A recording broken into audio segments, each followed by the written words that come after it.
Hello everyone, in this video we will discuss that MBA marks not matter for your placement. जी हाँ, ये सच बात है कि जो आपके एमबीए के जो फाइनल मार्क्स रहते हैं, जितने भी आपके सीजीपीए है, एसजीपीए या जो फाइनल पॉइंटर है ना, उनका आपके एमबीए प्लेसमेंट में कोई रोल नहीं रहता है। यदि आप एक अच्छे 20 स्कूल से एमबीए कर रहे हैं ना, जैसे आप टॉप आईआईएम से टॉप 20 स्कूल से एमबीए कर रहे हैं ना, तो आपके जो मार्क्स आएंगे ना, जो फाइनल मार्क्स, तो वो आपका बिल्कुल भी मैटर नहीं करेगा आपके प्लेसमेंट के लिए।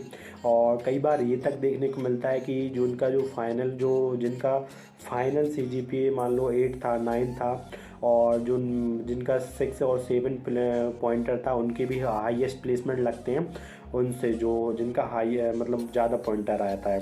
तो ऐसा क्यों होता है, तो इस चीज़ के बारे में हम डिटेल में इस वीडियो में चर्चा करेंगे कि मार्क्स आखिरकार क्यों मैटर नहीं करते हैं एमबीए में प्लेसमेंट के लिए।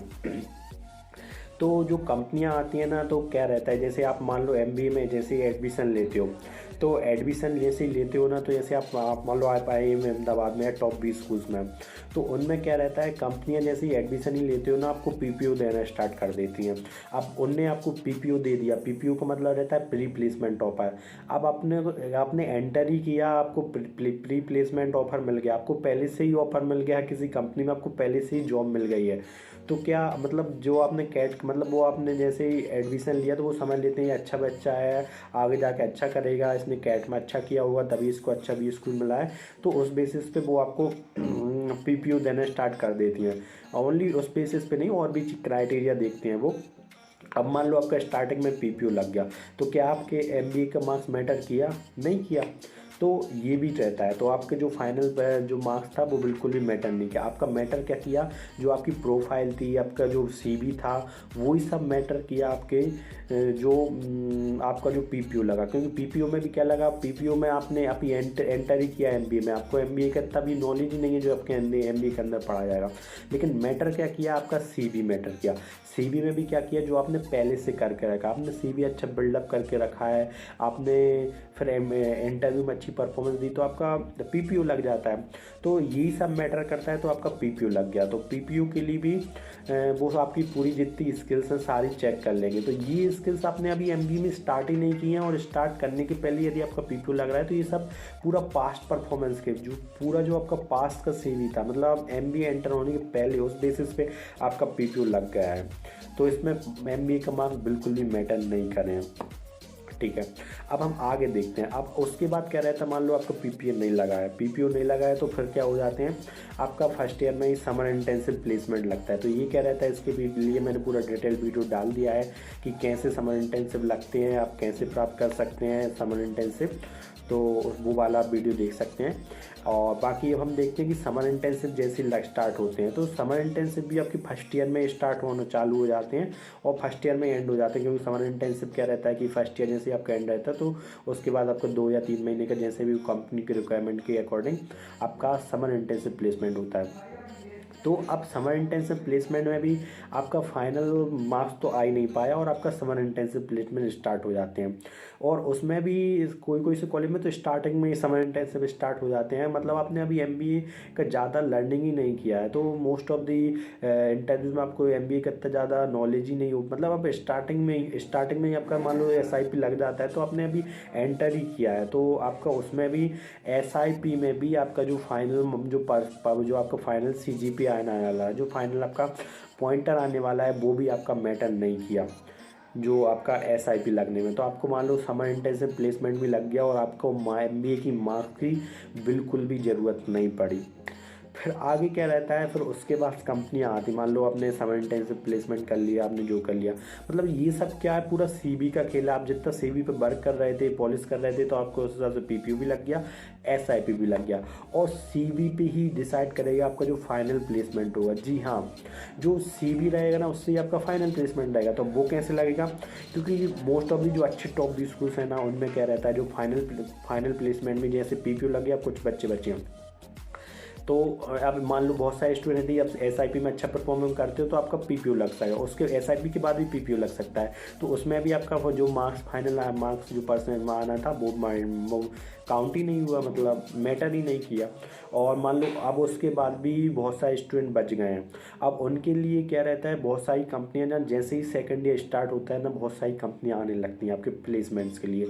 मतलब जो अच्छे टॉप बेस स्कूल्स हैं ना, आपका सेकंड ईयर कंप्लीट ही नहीं हो पाता, उसके पहले ही पूरा बैच प्लेस्ड हो जाता है।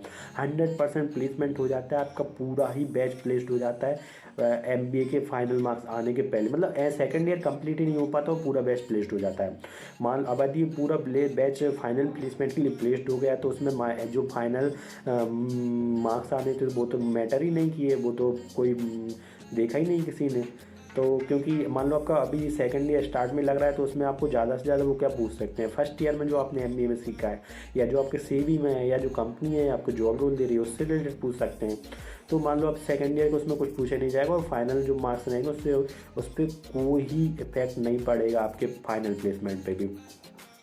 अब मान लो आपका फाइनल प्लेसमेंट भी हो चुका है तो अब लेकिन ये भी नहीं है कि आप एग्ज़ाम में बिल्कुल छोड़ के ही आ जाएं, कुछ परफॉर्मेंस ही नहीं कर रहे हैं एग्ज़ाम में और बहुत ही गंदे पॉइंटर बना लिए और फिर आप मुझसे बोल रहे हैं कि ये तो क्या हो गया, आपने बोला था पॉइंटर मैटर ही नहीं करते, मैं तो फेल हो गया, मैं तो किसी भी सब्जेक्ट में अच्छी परफॉर्मेंस ही नहीं की, आपने बोला पॉइंटर मैटर ही नहीं करते, तो मैं तो डी बना लिया, एफ बना लिया, मैं तो फेल ही हो गया, मैंने एग्ज़ाम ही नहीं दिया क्योंकि मैटर ही नहीं करते। तो ऐसा भी नहीं है, मतलब मोस्ट ऑफ दी मतलब देखा जाता है कि जो कंपनियां रहती हैं ना तो मोस्ट ऑफ दी 6.5 से ऊपर देखा जाता है कि ऐसा नहीं है कि मान लो आपने पीपीयू लग गया और वहाँ पे फेल हो गए तो आपको वो पूरे आपको फाइनल प्लेसमेंट में लग गया तो वो रिजेक्ट कर देंगे। यदि आप वहाँ पे जो फाइनल एमबीए उसमें पास नहीं हो पाते हो तो वो पूरा प्लेसमेंट आपका रिजेक्ट कर दिया जाएगा। तो यही रहता है कि आपको वो भी आपको देख के चलना पड़ेगा। मिनिमम जो रिक्वायरमेंट रहती है कंपनी की वो 6.5 के समथिंग रहती है और लेकिन आप कम से कम मिनिमम 7 बना के तो चलें, मतलब इतना भी नहीं कि आप वहाँ पे बिल्कुल मेहनत ही नहीं कर रहे हो मतलब परफॉर्मेंस ही अच्छी नहीं दे रहे हो तो वो आपको दिक्कत कर सकता है। तो मिनिमम वैसे 6.5 के समथिंग मोस्ट ऑफ द कंपनियों की रिक्वायरमेंट फुलफिल हो जाती है और बाकी मिनिमम 7 तक तो आप मतलब मिनिमम करके चलें क्योंकि हो सकता है मान लो कोई सी कंपनी क्राइटेरिया रख दे और उसमें आप फाइनल प्लेसमेंट में ना बैठ पाओ। तो मतलब ऐसा बीच में कभी नहीं आना चाहिए कि आप पॉइंटर की वजह से आप उसके मतलब कम से कम आपको इंटरव्यू देने तो मिले, कि मान लो आप पॉइंटर की वजह से आप इंटरव्यू में ही नहीं बैठ पाए तो ये भी मैटर नहीं करना। लेकिन मोस्ट ऑफ देखा जाता है 6.5 7 तक ले लेते हैं, लेकिन फिर भी आप अपनी तरफ से बिल्कुल भी कमी ना रखें कि मतलब मैंने बोल दिया कि पॉइंटर मैटर नहीं करते तो हम पढ़ना ही छोड़ दें, मेहनत करना ही छोड़ दें, कि जैसे ऑनलाइन एमबीए चल रहा है तो हम मतलब ध्यान ही ना दें क्लासेस में। तो आपको ऐसा भी नहीं करना है, बट ये भी ध्यान रखना है कि साथ में वो तो आप और भी मतलब अपनी सीवी पे ही काम कीजिए, जो है वो आपका सीवी है वही आपको प्लेसमेंट दिलाएगा, वही सब करेगा।